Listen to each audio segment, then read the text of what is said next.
Hi everyone, welcome to our PyDataTT meetup for this month.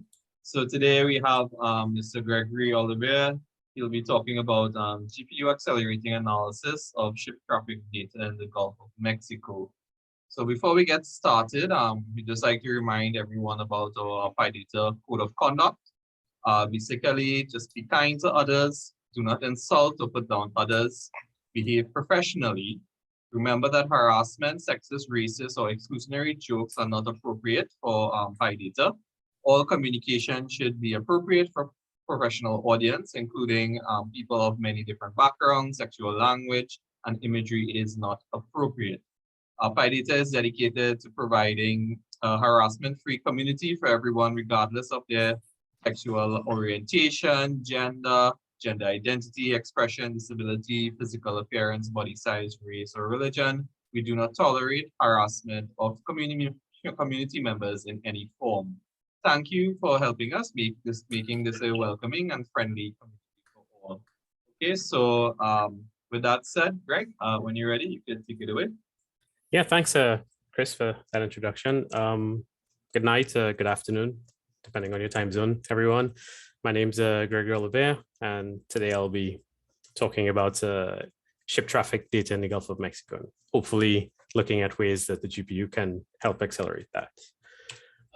Just sort of basic outline, I'll mention what kind of formats the ship traffic data comes in, AIS, more or less, the various geometry types you can use to represent this type of data, talk about a couple libraries and the ecosystem that currently exists in Python for processing this kind of data. We'll quickly look at how non-GPU libraries can handle the analysis of some of this data.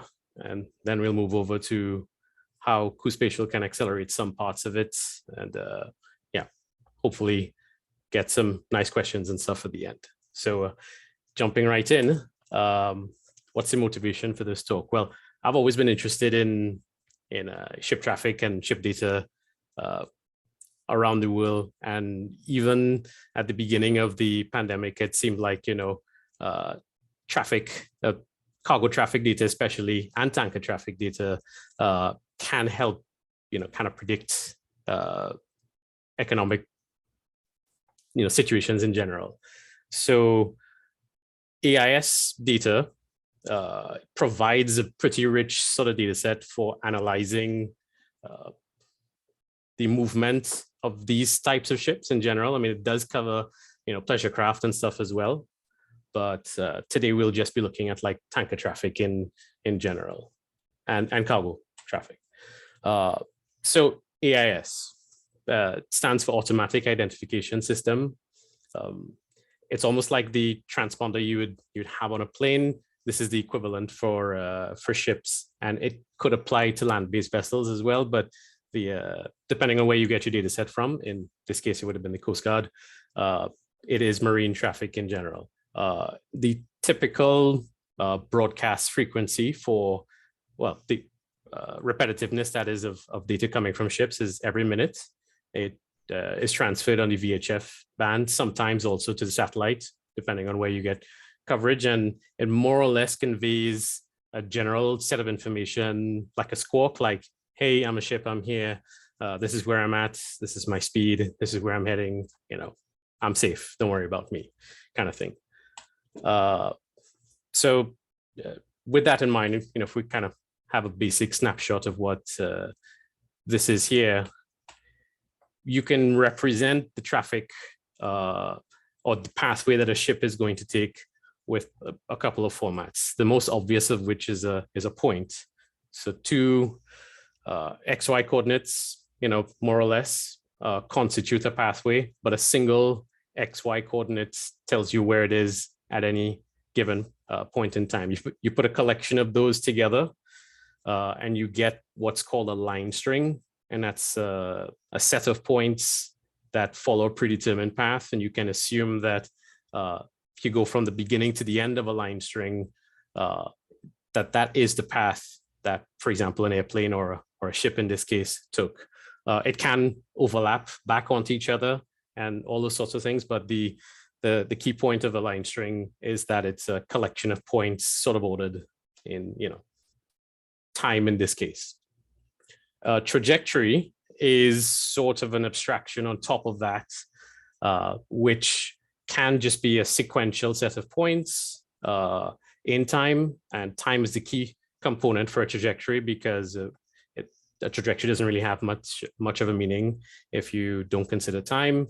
And a line string is usually the sort of best abstraction, if you will, for a trajectory. But you could just have an ordered set of x, y, t points to represent a trajectory. But different libraries use different abstractions.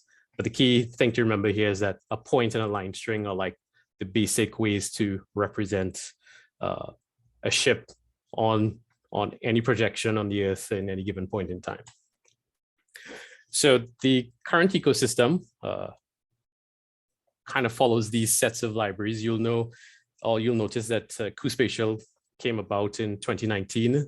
The other library we'll be concentrating on was also in 2019. It's called Moving Pandas. But as you can see, the space is quite large, and active development is being done in this space as mobility data in general, whether it's taxis in New York, or humans driving bikes, or airplanes or ships in this case. The ecosystem for analyzing mobility data, or mobile data in general, is becoming quite important.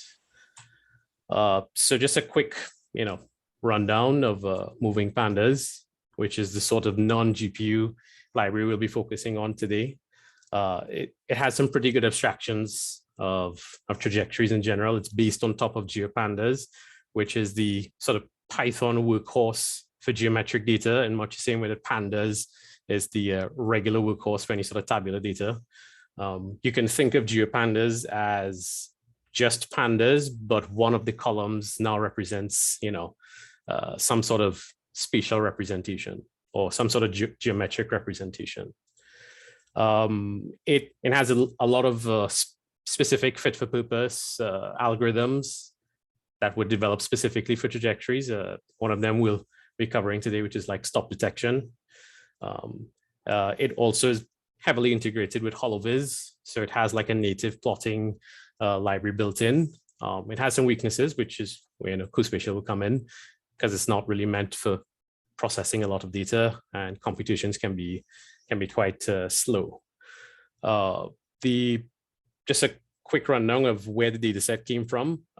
If you go to marinecadastre.com, they maintain a sort of daily data set from the Bureau of Ocean Energy Management for all of the continental United States. Well, the marine exclusive economic zone, more or less. That data is kept in 1-minute formats. I personally downsampled it to 5 minutes so that I can do this talk without much high row counts in the data frames. I restricted the data set to just tankers and cargo. There are like 5 or 6 other classes which we won't be looking at today. And specifically, that subset has now been made for the Gulf of Mexico. And just by the by, Kepler.gl would have been used to produce this nice plot here, which is sort of like a heat map of line strings for 8.4 million points. I mean, in just a couple of seconds, it was able to get this, and I think it's a pretty good sort of image of what traffic looks like in the Gulf of Mexico. All right, so let me kind of move over to a notebook to give a better sense of what this talk is about. I'll just stop sharing and then start resharing again. Yeah.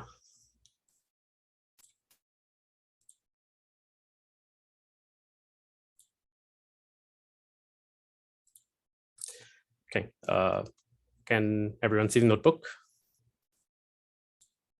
We're good. Yes. Yep. Okay. So if we start looking at that subset of data for the Gulf of Mexico that I mentioned earlier. Quick reminder of what each of these columns will be referring to. So at any given point in time, every 5-minute interval, this base date time would effectively be the location of the vessel, its speed, its course over the ground, its actual heading, which can be different from the course over ground depending on currents and so forth, the vessel name, the MMSI, which is the sort of the equivalent of a cell phone number. That's the unique number that identifies the AIS equipment. IMO, which is the International Maritime Organization unique number for the vessel as well, and then vessel type and the draft. So this is the data that comes over in AIS format. It's been collated, and I've sort of reduced it to this one data frame for the year 2019 in the Gulf of Mexico. And this is like a brief layout of what the data frame looks like. If we kind of start having a quick look, this is a heat map of those 8.4 million points. Very useful, I guess, to mention here that this is just for the cargo traffic. So like with this visualization tool, Kepler, it's pretty easy to see where the major cargo ports are, which is obviously New Orleans and in this case, Houston. Honorary mentions to places like Mobile and Corpus Christi in Texas. But if we wanted to have a better sense of that, which is where that earlier image was, this is every point plotted from that data frame, again, utilizing Kepler to more or less get a sense of where the shipping lanes are, any particular nexus points, what sort of pathways exist for ship traffic coming in, are they connected in any way? And we can see obvious sort of like shipping lanes here. This more or less, it tells us that ships follow particular predetermined paths before they break off and then go into their respective ports. So if we sort of pull out, well, before that, this is data for all of 2019. Because the tools we have won't really be able to analyze all of 2019 in general, we'll just pull out a couple trajectories for like up to the 10th of January and just have a look at the tools before we move on to like something else. So here's like a quick look at the vessel names. And if we pull out one of them, I chose the MSC Toronto. If you plot like a quick set of points using HV plot, you can see that between like the 1st of January 2019 and 10th of January 2019, this is sort of like the pathway that this particular ship would have taken. This port, by the way, is Houston, and I'm plotting its course over the ground here just to gain a sense. So collection of points, if you start from the beginning all the way to the end, that more or less constitutes a trajectory. But we haven't done anything here with a specific trajectory library just yet. This is still just Pandas. If we start using moving Pandas,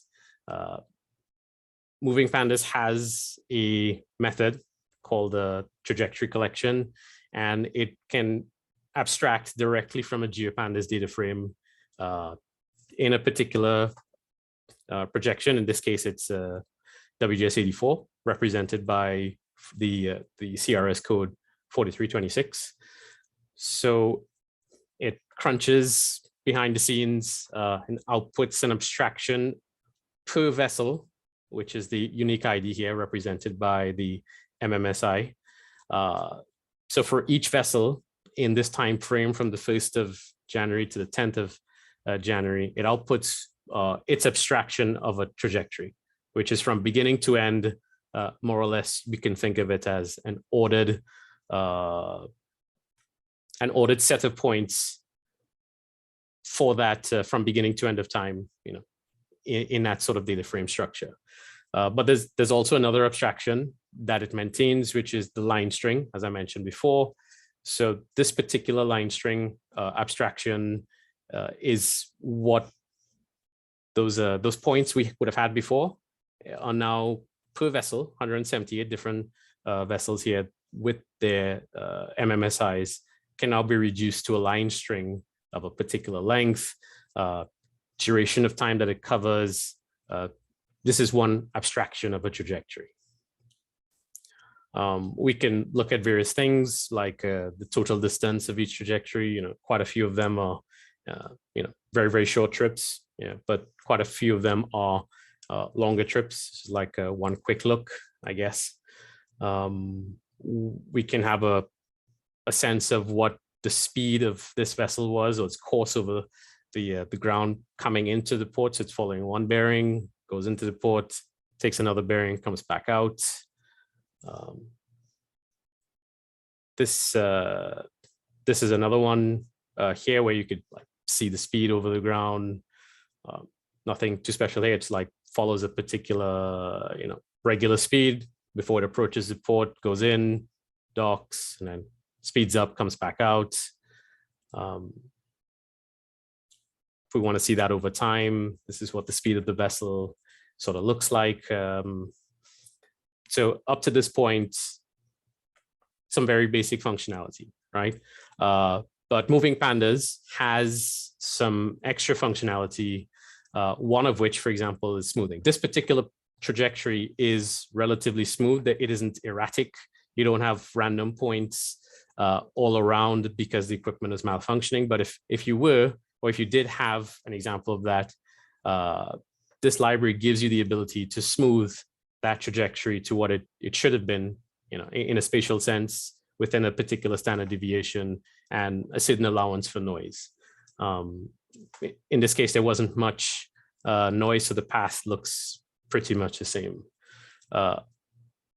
Another very useful functionality that Moving Pandas would afford would be what's called stop detection. So whether it's a human riding on a bike and stopping to buy a coffee, or in this case a ship that is sailing for a particular period of time, it may have docked somewhere, but if you look at the time series data, effectively it doesn't say, hey, I docked here. Being able to detect that the ship was docked is a very useful thing to have, especially if you can know where it was docked.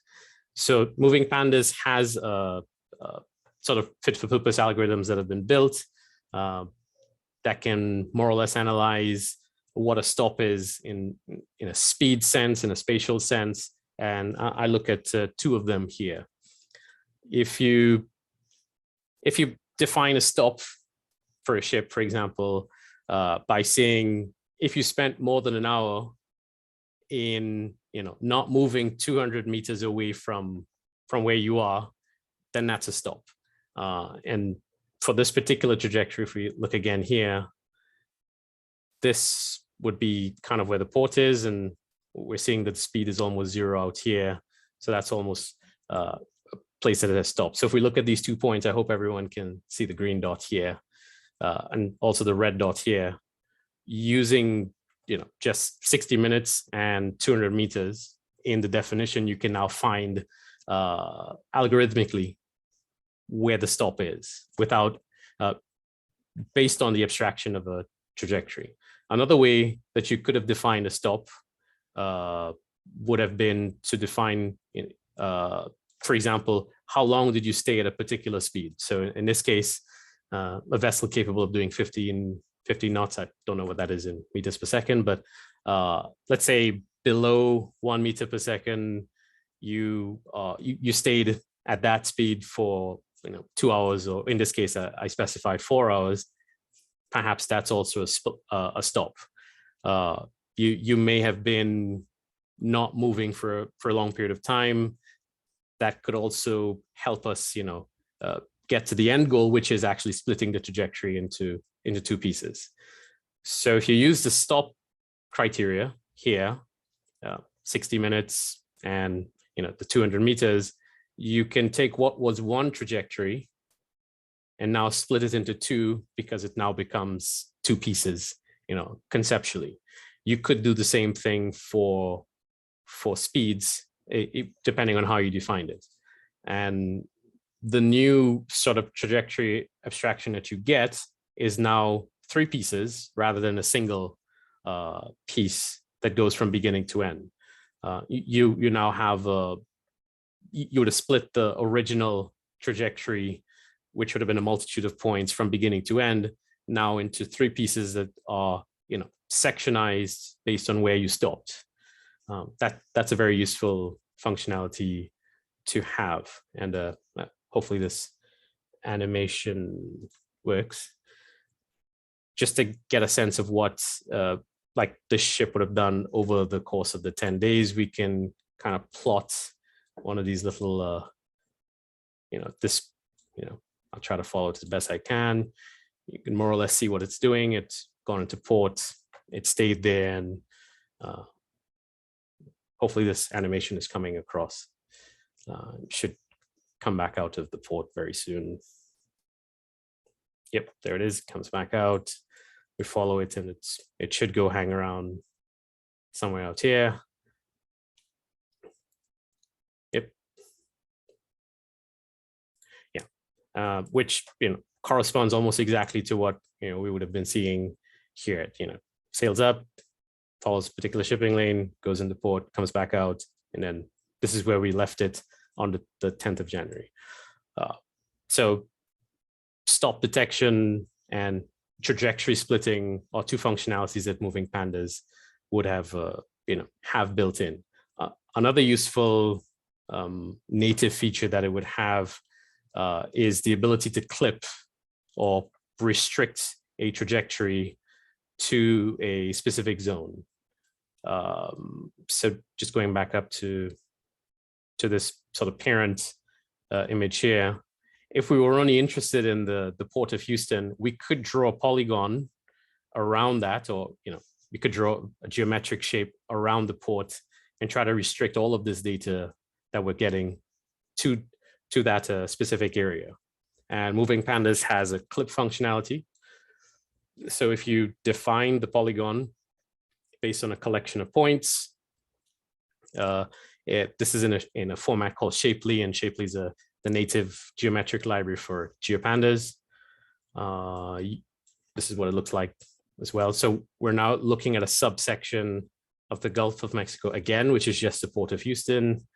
And utilizing the clip functionality, we can take that trajectory abstraction that had 178 different vessels in it, and we can reduce those trajectories now to just the vessels that are entering the port here, which is a fairly useful functionality. And this is all non-GPU based at the moment.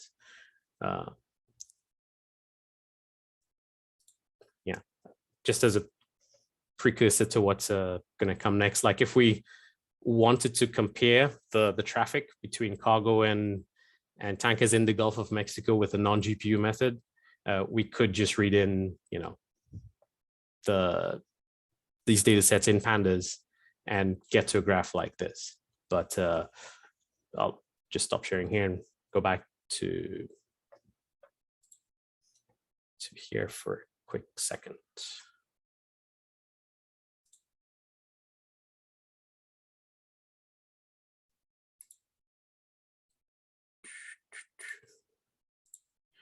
Okay, so everyone still hearing me? Yes. Okay, Yes. cool. All righty, cool. All right, so that all seems well and good. Why are we mentioning GPU acceleration to begin with? Well, in a weighted scale, much of that analysis I showed before was for a single trajectory, and the times, while reasonable, can't be done for many vessels over many years. Just wouldn't be scalable. So the analysis done before per trajectory, sort of scales, not quite exponentially, but definitely polynomial time for the number of vessels that you have. The compute time just becomes astronomical depending on the time period that you're trying to cover and the number of vessels that you're looking at altogether. So this is one of the areas that cuSpatial can fit into, because if you can natively vectorize some of these processes, like subsetting data and so forth, you can leverage both the cuDF functionalities and also the specialized spatial functions. I'm only going to cover a couple of them, but we'll kind of move on back to the notebook for a second. Yeah, in hindsight, I should have joined those together.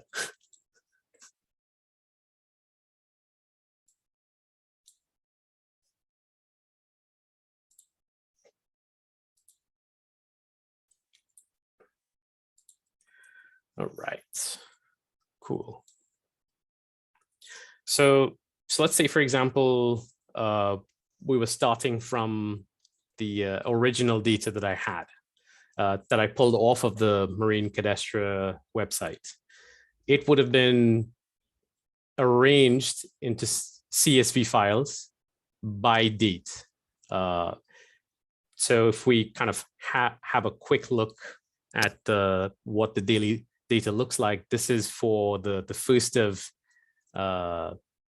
the 1st of January 2019, and this is the continental and marine economic zone of the US here. You can see covers data all the way over in Puerto Rico, US Virgin Islands, and as far up as Alaska. This is a lot of data to digest if you're only interested in a specific part of the US for any particular analysis, right? So in this case, I'm going to go back again to the Port of Houston, starting with, imagine 365 days of data that looks like this. If I only wanted the Port of Houston, I have to do something that's known as a point and polygon sort of test. Effectively, for those like 8 million rows, I need to go in per row and ask the question, is this particular point in the Port of Houston? And then subset that data down to, basically true or false, and then select only the stuff that's true. So the typical way to do this with GeoPandas is to more or less loop over all of these points. That there might be some number NUMBA accelerations possible here, but I haven't really looked into that. But for all of the 2019 cargo data, if you use just a regular Pandas approach, takes, let's say, about 6 minutes. If you're able to leverage now a specific function that's built into cuSpatial, that's called the point and polygon, which really just looks at the x's and y's and checks to see if it's within a particular XY range as well, which represents a box or any generalized polygon.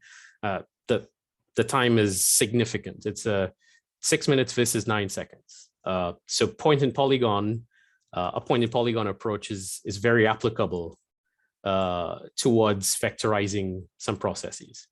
And again, you can start from data that looks like this and quickly reduce to data that looks like this, which is like specific trajectories in the Port of Houston. And I think this is for all of the, I won't plot all of it, but if we get a sense, just like an animation, you can quickly get to some sort of animation like this, where you can see the traffic over time, and more or less slow down. I won't play all of it, but in a sense, what it means is that you can go from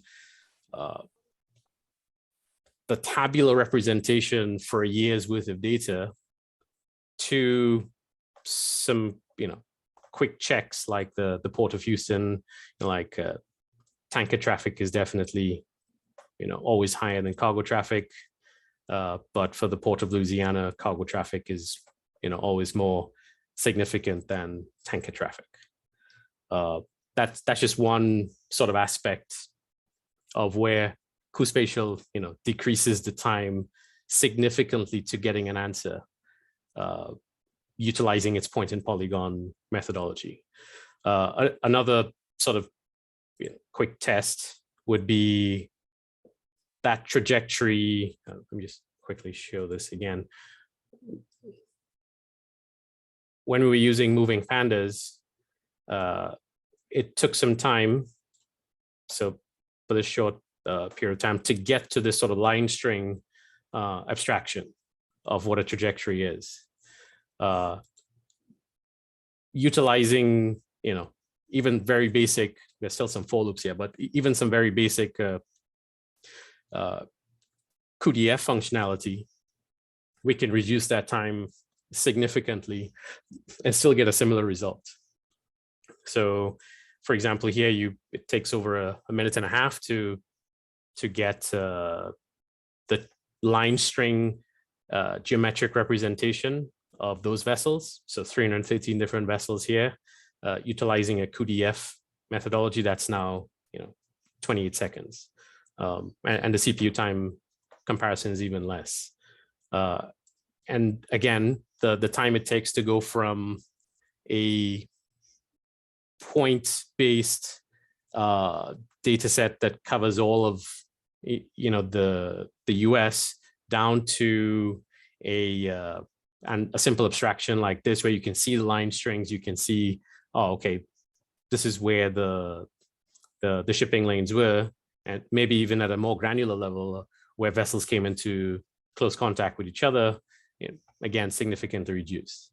There are other functionalities built into cuSpatial, but I didn't cover all of them here.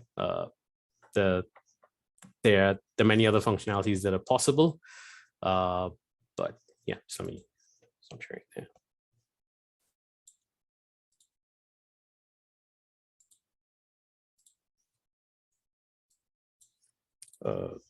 Yeah, so two major speedups I noticed. There are probably a lot more. Polygon subsetting and trajectory line strings.